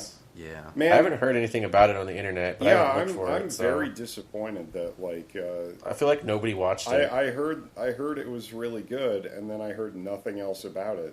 Yeah, no one Yeah. has talked about it. There's not been anything on my YouTube things that pop up about that stuff. Yeah. Like nothing. Yeah. Well, So it's it's 'cause on gone Hulu. completely under radars. I don't know, and I don't like that because I want them to make more stuff from all of her works. Yes. Yeah. So, Yes, please. Yes, please. but I'm afraid if this doesn't work out, that they won't. But maybe it's just what the timing, what they picked, and like if you make something from one of the other series, people will go, "Oh, this is really cool too," and then find this Kindred adaptation. You know. Yeah. Yeah. So, Well, we'll have to start the hashtag campaign when we get to it. yes, Our I agree. 3 Twitter followers will really spread it Oh yeah. virally. Yeah. And some people from Zambia. Hey, yeah. May- Well, Well, first of all, we won't know if Twitter will still be a thing by then, but Get on it, guys. Well, I heard they sell. It is. They just sold the giant bird for like $100,000 or something that they need money for. So Oh, from the jeez. headquarters. yeah. So it sounds like Elon Musk buying Twitter is the end of Twitter. End of it. He's just breaking it down and selling it off. Yeah. Is he secretly a hero? I don't know. I don't know what's up with him. So. No, he is not. That's my inclination right now. I'm like, he's kind of just becoming like a crazy He dude. he just bought Twitter to purposefully dismantle it. No, he's not. Okay. No. He did it so he could bring back people who shouldn't have such a public voice that easily. So I'm like, if you want to say bad shit, you should have to go stand in the town square and spew it and get tomatoes thrown at you, type of deal. So I'm like, I'm not going to stop you from saying it, but you should have repercussions for it. Yeah. Like, or write a letter to your editor that they go, we're not printing this. So Yes. that's how you engage in the public square. Yes. Twitter is free to do what it wants to restrict people or not. But But don't. Don't do I Twitter. prefer that Elon Musk was not in charge of it. Don't do Twitter. Let them all go to Trump's social network he's trying to get off the ground, then we know where to find them. You know. Yeah. Truth Social. Yeah. Yeah. Don't do that either. Well, no, they can because no one pays attention to it. And they'll just be talking to each other, and then whenever we need to know what they're saying, we can just go look. Just don't do social media. It was a mistake. That's the general consensus I'm coming to. Social media was a mistake. Let's not do it anymore. We can find other ways. Like, we can keep the facets of it we like using, like, what became Slack and, like, some of the work feed stuff. Adapt that a bit for easy communication, but we don't need the rest of it. Yeah. Like, Exactly. it's over. Please, let's stop. We're just tearing our society apart from it. Let's call it good. Wrap it up, It's guys. like, we're done with it. This was a Wrap great it up. experiment. We're done. But how will people advertise their OnlyFans? Yeah, that's true. I Instagram. don't want to tell you how I know this, but you can't just search OnlyFans for people. We'll keep one. You have to know their name. They can put a picture on Instagram like I've seen, and that'll be fine. Yeah. Well keep one social media. They'll post so on Reddit like everyone Instagram else. can stay. Yeah, Yes. keep the one that's usually pictures. I like that one. Oh man. Well, homework for next time is read the rest of the book. Okay. Right. Easy peasy. Nice. So, do you guys have anything else that's good? No. I tried to focus on reading this book in my free times That's a good this focus. week. So I didn't really do much else other than our fun trip stuff yesterday. Yeah. So, Oh man. and getting my phone figured out this week too. Nice. Hey.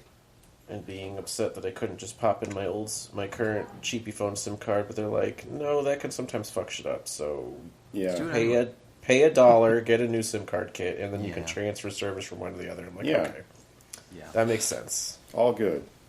Nice. So I'm like, I would rather wait. I was just concerned because like, due to high demand, we might be late getting this stuff shipped out. I'm like, oh, it could be like weeks, but then it was like 2 days later, like, hey, shipping label, it's coming to you. I'm like, oh, okay. Mm-hmm. Nice. So I paid some bills, Hey. financial freedom, Hey, that's all you good. know, and using some of that stuff I got from my cousin to pay off my credit cards and whatnot, so I don't have to worry about that Nice. stuff anymore. Yeah. Yeah. Other Chris, do you have anything else that's good? So I just saw Megan. Yeah. Ah, Yes. M3gan. M3gan, as they say on that other podcast. Yeah. I heard good things. It was pretty good. Yeah. Yeah? Like it was like really really funny and kind of like satirical and just Yeah. a little bit like fucking silly. I don't know. Like it was great. Like it was great. Just Nice. Cool. I can recommend it. Go watch it. Like you'll laugh. You'll be entertained. Yeah. Nice. Nice. Yeah, I wasn't too sure from the trailer, but I've heard enough things. I'll probably go see it eventually. But it Yeah. looked very silly. I think like the thing that you don't get from the trailer is that it is purposeful. Yeah. Mhm. You know, like Yeah. you watch the trailer and you're like, oh, this looks dumb or something. Yeah. But it's like, if you watch the movie, then you're like, oh, they made this like perfectly aware that it's completely dumb. Right. And they like went all in on it, and it really works. It's good. Nice. Well, that's good. Nice. Just as an aside, would you recommend it for like a 12-year-old kid? Because like one of our friends took their 12-year-old kid to see it. I mean, it depends on the 12-year-old, I guess. Yeah. Like, I don't think there was anything like super shocking or gory or anything in it. You know, like it's like I would say like a lot of the major violence happens off screen. You know, Gotcha. like Okay. but like but yeah, I could I don't know what they would get out of it as a 12-year-old though. You know, Yeah. like I don't know if the humor would land for them because it's kind of like Yeah. it's like I said, it's got kind of a satirical streak, like RoboCop or something in that vein. You know, like a Paul Verhoeven, a Starship Troopers, if you will. Right. You know, something like that. It's you know, making some comment on society, right? And like all of the humor and all of the like violence and stuff is like kind of toward that end. Gotcha. And so yeah, I don't like I think a 12-year-old could like watch it and be like, oh, creepy doll, like that's pretty funny. or like oh, she did a thing and like that was pretty cool. But like Yeah. you know, the main thrust of it, I guess, like I don't know what 12-year-old would be. Down for it? Yeah. Yeah. Gotcha. All right. Fair play. Cool. So from my side, like I listened to a couple of audiobooks in the last couple of weeks while I was reading this. One of them I was going to mention is called "I'm Glad My Mom Died" Oh yeah, by Jeanette McCurdy. Jeanette McCurdy. I've who- seen that on the shelf. Me too. Yeah, and that's kind of why I picked it up, because A, I had credits that were expiring, and B, I've seen it posted a lot of places as like one of the best books of last year. So, yeah, Jeanette McCurdy is like unknown to me because I never watched iCarly. Like that was after my time, but I got the audiobook version, and it's pretty good. Cool. She also is kind of economical about her stories, and I guess you would say very frank about them. Yeah. Like, doesn't spend a lot of time being like, oh, woe is me. Like, my mom was like a sociopath and crazy and abusive psychologically, and like basically drove me into bulimia and anorexia. Or woe is me, like I worked on this show where the creator was what she calls him. The creator wasn't allowed to be on set with any of the child actors after a while, after certain accusations came out. Oh, jeez. Ooh, wow. But, yeah, it's just a bunch of short, to the point stories about, like, what she went through.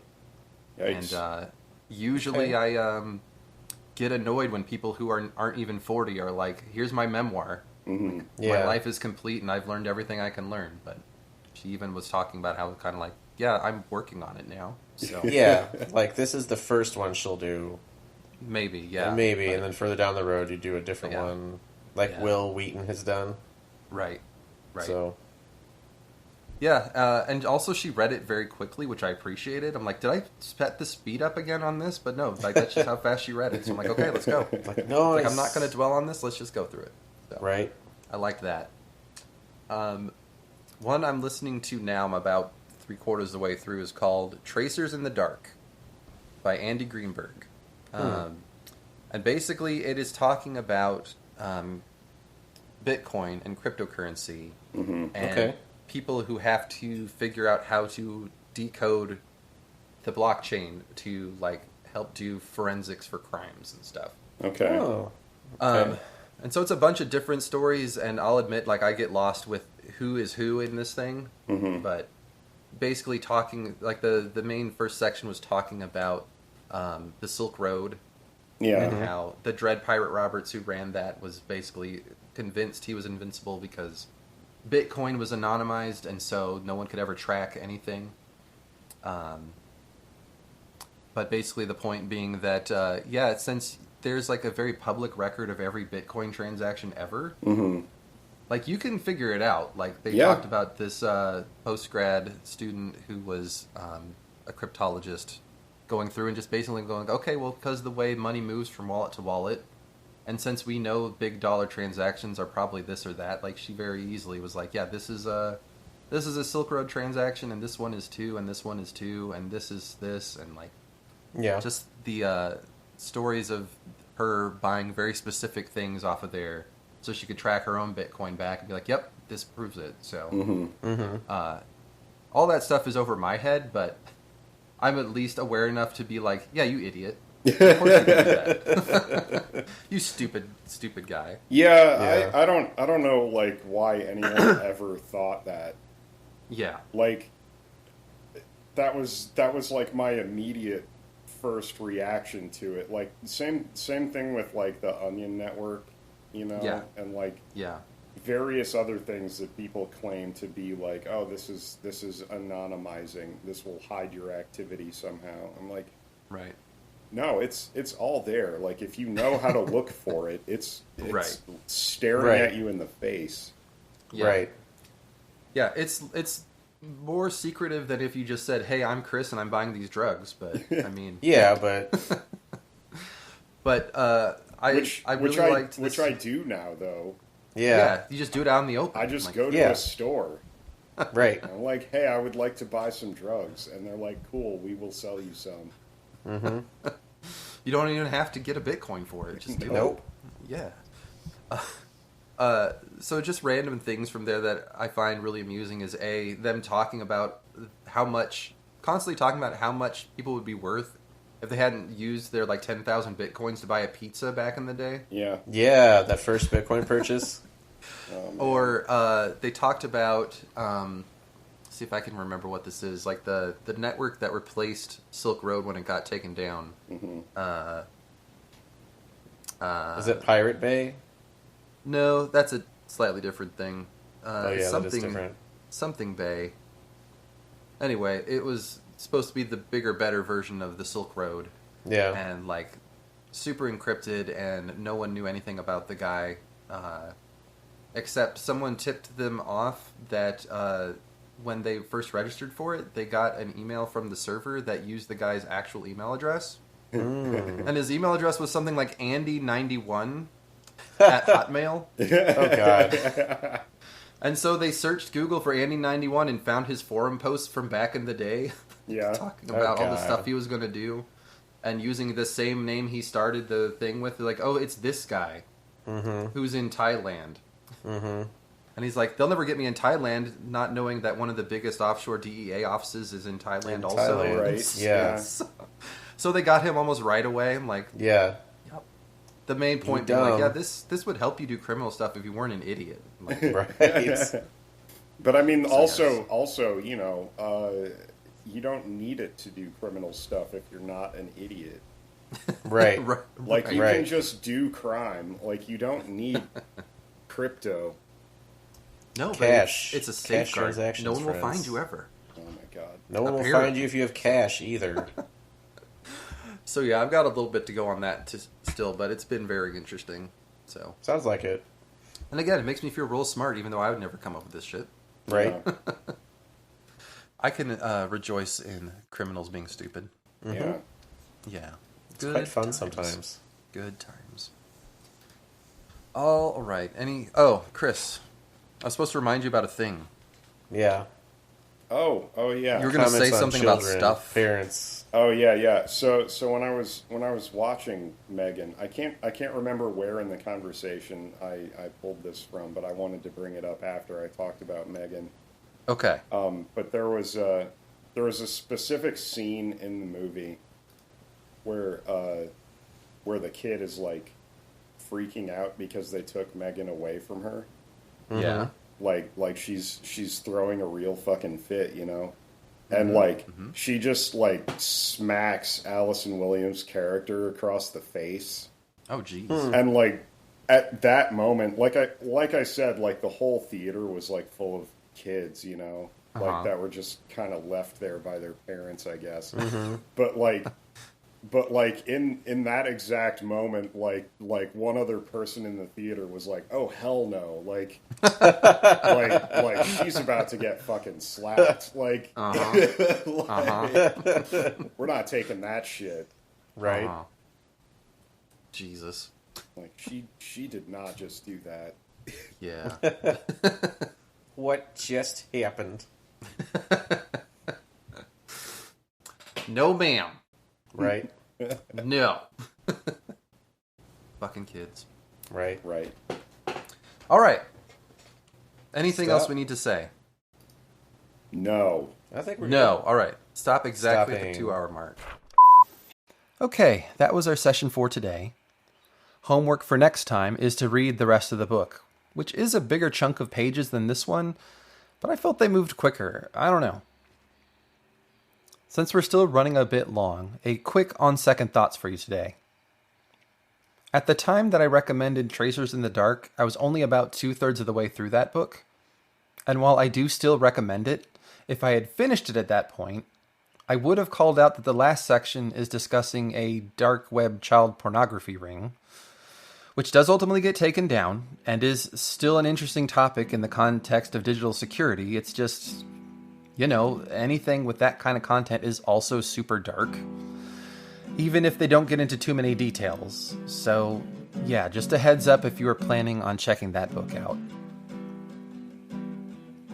Today's episode was summoned back in time via an unconscious call from the ancestors of Chris Ham, other Chris Jacobson. It was edited by me, Travis Rowe, and was sponsored by no one in particular. Until next time, keep fucking reading.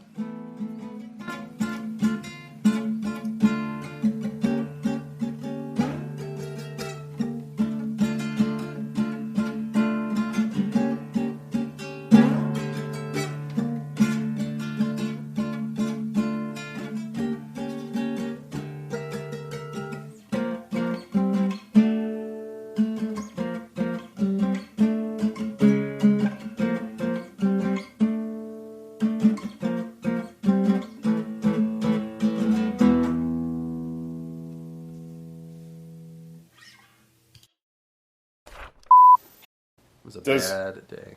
Do your kids know how much you put up with for that? Like, do they know that you think that other soccer parents are awful and that you like hate being around them? Yeah. Okay. Yeah, Levi knows that. Yeah. And in fact, that's part of the reason why he doesn't do soccer anymore. Yeah. Oh. Like he made that sacrifice for you? Like, no, he started to agree with me because when we started playing outdoor soccer, he could hear them. Yeah. Yeah. Like, Jesus, guys, it's just a game. Like, yeah. Like, I'm here to have fun. Like, what the fuck, parents? Yeah. Like, he would play goalie a lot, and so he'd hear a lot of comments about, like, people being very happy when he made a mistake. He's like, I don't need this shit. Like, right. He doesn't. I tried my best. Like, you don't need to cheer or, like, yell at me or whatever. That's like, all the parents should be doing. Good job. Good try. Yeah. Exactly. That's it. That's the parent's role. You're not a coach, otherwise you'd be doing it. Exactly. And, like, anyway. I think he agrees with me. He's like, parents need to get over this shit. Yeah. Yeah, they do. Yeah. It's a little early in their career for this kind of I feel like when we were kids, only half the parents would show up anyways. So it was better. It was. It was better. Yeah. Better. Because then you could take a swing at a kid and the ref would be like, I didn't see anything.